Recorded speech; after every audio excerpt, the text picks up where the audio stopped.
Welcome back to my channel. આજે આપણે બનાવશું તલની ચીકી. ચીકી બનાવવા માટે આપણે 1 વાટકી તલ લેશું, જે વજનમાં 150 ગ્રામ છે. પહેલાં આપણે તલને શેકી લેશું.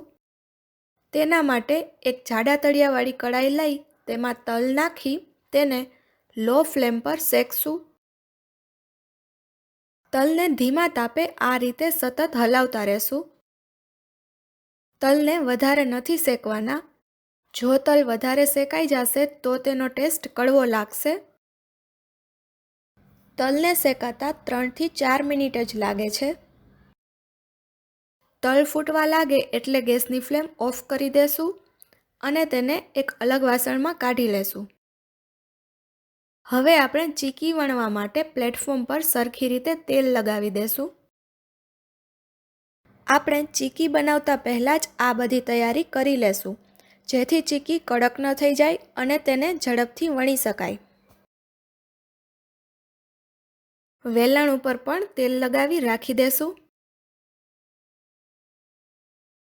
હવે આપણે 1 વાટકી ગોળ લેશું, જે વજનમાં 150 ગ્રામ છે. જે વાટકીથી તલનું માપ લીધું હોય તેનાથી જ ગોળનું માપ લેવું. તલ અને ગોળનું માપ સરખા પ્રમાણમાં જ લેશું. ગોળને આપણે આ રીતે નાના ટુકડા કરીને લીધો છે. હવે કડાઈમાં 1 ટેબલસ્પૂન ઘી નાખશું. તેમાં ગોળ ઉમેરી દેશું.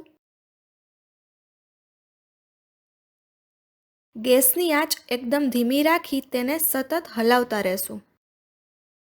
ગોળને મેલ્ટ થતાં 1 થી 2 મિનિટ જ લાગે છે.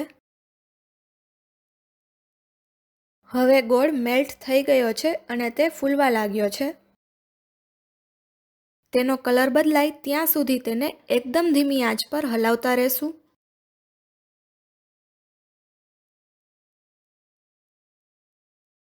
હવે ગોળનો કલર બદલાઈ ગયો છે. તેમાં આપણે 1 ચપટી ખાવાના સોડા ઉમેરશું. સોડા નાખી તેને સરખી રીતે મિક્સ કરી લેશું.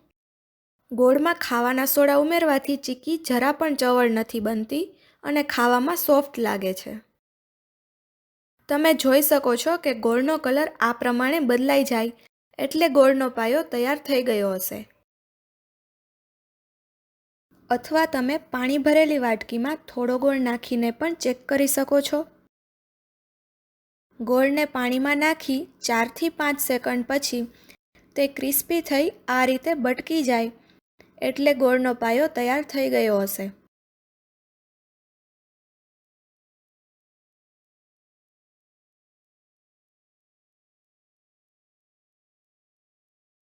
હવે ગેસની ફ્લેમ ઓફ કરી તેમાં શેકેલા તલ ઉમેરી દેશું.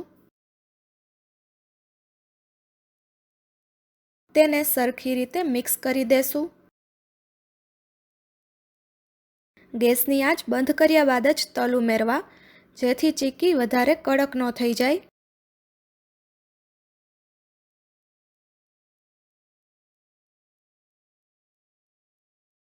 આ મિક્સચરને પ્લેટફોર્મ પર તેલ લગાવેલી જગ્યાએ પાથરી દેશું. તેને તેલ લગાવેલી વાટકીથી આ રીતે સ્પ્રેડ કરશું. હવે તેની સાઈડ ફેરવી પછી તેને વણશું, જેથી ચીકી પ્લેટફોર્મ પર ચોંટી ન જાય. આ રીતે એક વખત સાઈડ ફેરવી નાખવાથી ચીકી પ્લેટફોર્મ પર જરા પણ નથી ચોંટતી અને આસાનીથી નીકળી જાય છે. હવે તેને એકદમ પાતળી વણી નાખશું. મિક્સચર ગરમ હોય ત્યારે જ તેને વણી નાખવું. જો ઠંડુ થઈ જશે તો તેને તમે બરોબર નહીં વણી શકો.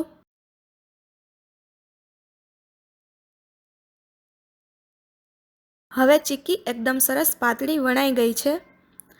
તેને છરી અથવા પિઝા કટરથી કટ કરી લેશું.